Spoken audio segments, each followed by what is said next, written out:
My name is Hasnen, and I make YouTube videos weekly on Flutter UI development.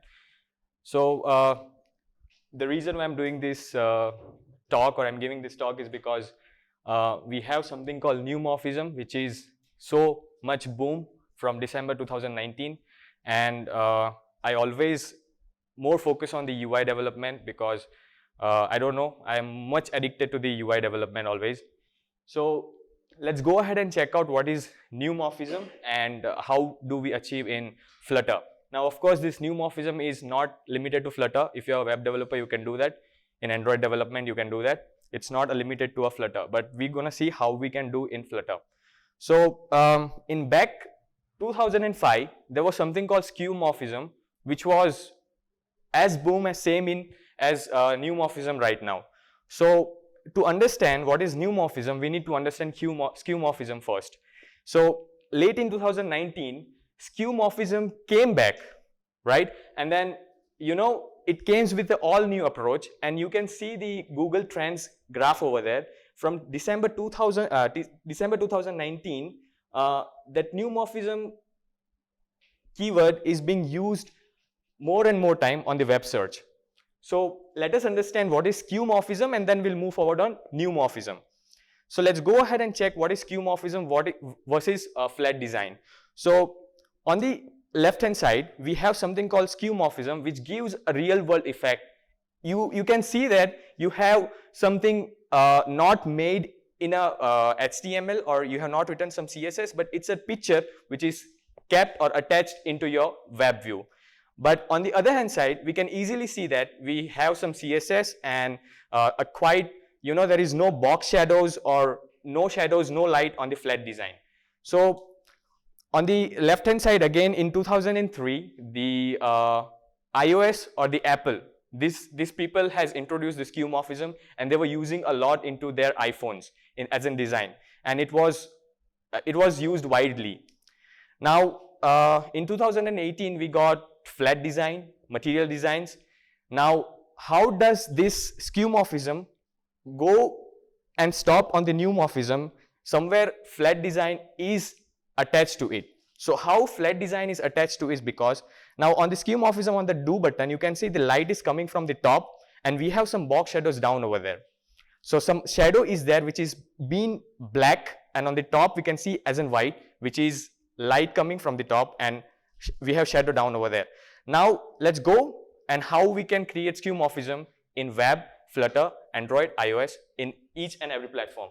So skeuomorphism came with, we use flat design plus box shadow, which makes a UI, and that UI is called a skeuomorphism. Neumorphism, sorry. So now let's see what is the correct approach to make a neumorphism into all three platforms. So you have somewhere over here, you have a light shadow which is of color white, and if you are able to see, we have x-axis and y-axis with a blur pixels. I guess if you're able to see, yeah. So we have -9 pixels for x-axis, -9 pixels for y-axis, and we have blur ratio of 16 pixels, and we have a white color which is showing that some light is coming from the left top corner. Now on the other hand side, we have dark shadow which has 9 pixels as an x-axis, we have y as in 9 pixels, and then blur ratio is 16 pixels. So if you want to go opposite, we are going to use negation of all the axes which we are using on downwards. So you can easily see that we have -9 pixels over here, and we have +9 pixels over here. Now to differentiate or to get that exact neumorphism finish to our any element, we always need to take care is our element and the background should be same. So you can see that the main background and element colors are same used over here. So this gives us a kind of soft and a neumorphic finish to our all elements. Now we're going to code something into a Flutter. So what we will do, we will just go ahead and create this thing into a Flutter.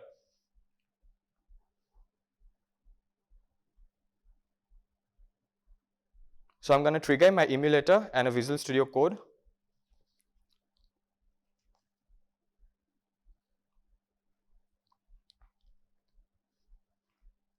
Okay, so I'll just run it and then I'll explain what I have as an what I have done exactly. So as in white container, I have something called white container with a padding of 20 pixels, and it has an icon of an favorite that is nothing but an heart. So I have over there, and I have given color as in red. So whenever it get rendered, I'll get a red color heart shape, icon. So let us just wait for some time to get projected on our emulator. Okay, so till it gets rendered, what we're going to do is we're going to take a look on the things which we have seen over here. Okay, so this is our right now I have this box as an element with some padding over here in my code.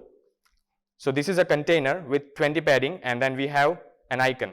So now we're going to use the same things, that is light color and the dark shadow, and our colors has been already defined, so we don't need to take care. So the first thing to give CSS into a Flutter, we are going to use something called decoration, and then we are going to use box decoration class, and that accepts all the CSS values. For example, I want a color to my element. I will go ahead and pass the color, and I have a material colors available, and I'll use gray with a shades of 300.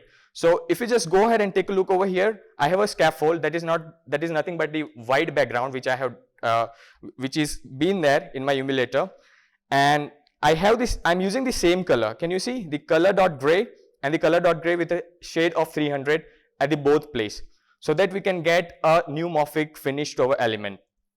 Now the other thing is we need a little bit of border radius, so we have something called border radius property, and we'll use border radius dot circular, and I will use as in 7.0, so I'll get that rounded corners. So we'll see what we have.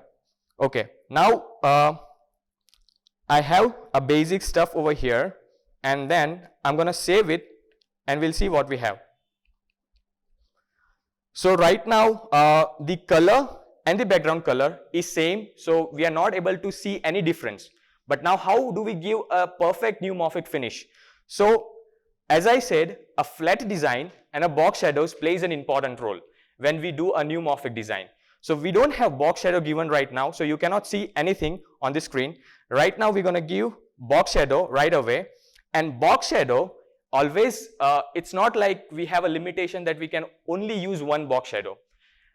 As you can see, we can pass the box shadow as a list, and we can pass as many box shadows we want into our all the platforms. You can pass multiple box shadows in CSS as well.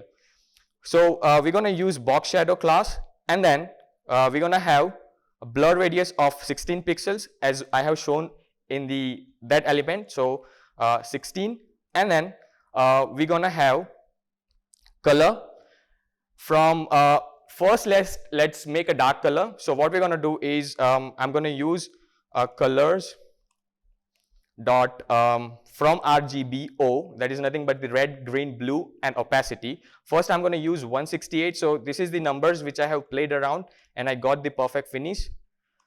And I'm going to use over here 198, and the opacity is going to be a 0.5. Now let's see, do we get something? Okay, so along with the color we need to specify x-axis and y-axis, that is being said in the Flutter as an offset, and I'm going to use offset class over here, and this offset going to accept two axis, that is going to be a y-axis. So we had plus 9 axis for the bottom dark shadow. Right now we are creating a dark shadow, so we are going to use plus 9 comma 9.0. I guess this is enough. Let us check what we get. Okay, so we got a box shadow down over there, and that is the basic designs we can see everywhere nowadays. With every flat designs we'll get a box shadow so that we can differentiate, okay, this is some element and that is the background. Now how do we give a neumorphism finish to this? Now there is no rocket science. What you want to do is you're going to copy this box shadow and you're going to paste it and you need to take care of two things. The first box shadow was the dark shadow. Now we are going to pass a light shadow that is going to be our white color. So I'm going to use 255. That is being used for the white color, 255 and 255. Now if I come and check over here, I'll get that white color right over there, which is being on the same axis right now. So what I'll do, I'll just go ahead and do negative so that it will go to the opposite side of the box. And we'll see what we have. So here we go, we have that Neumorphism finish. I guess you are able to see.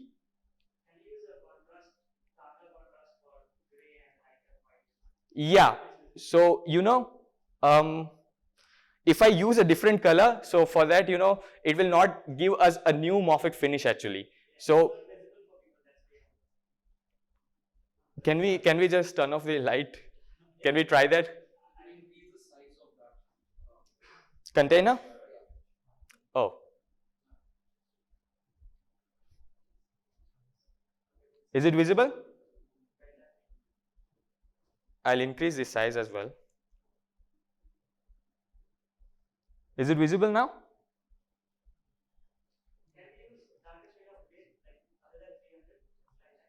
Okay.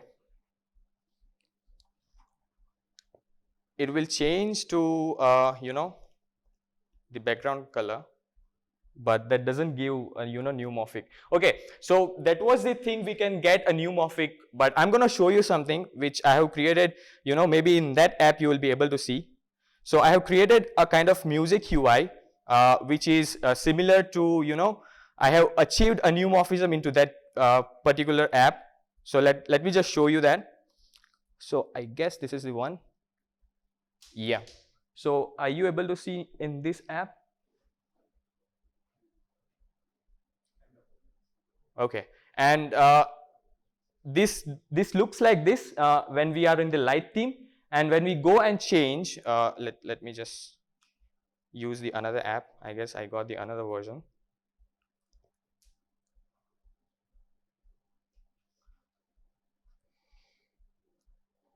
Okay, so I guess now you're able to see. So this shows that we have some light coming from the top side, over here, and then we have a shadow over here.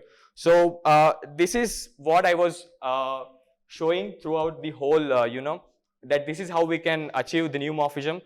So neumorphism has only three principles. Your background element and the main element should have the same color, and the light coming from the top should be always, kind of white or in a light color, and you should have a box shadow as in dark color.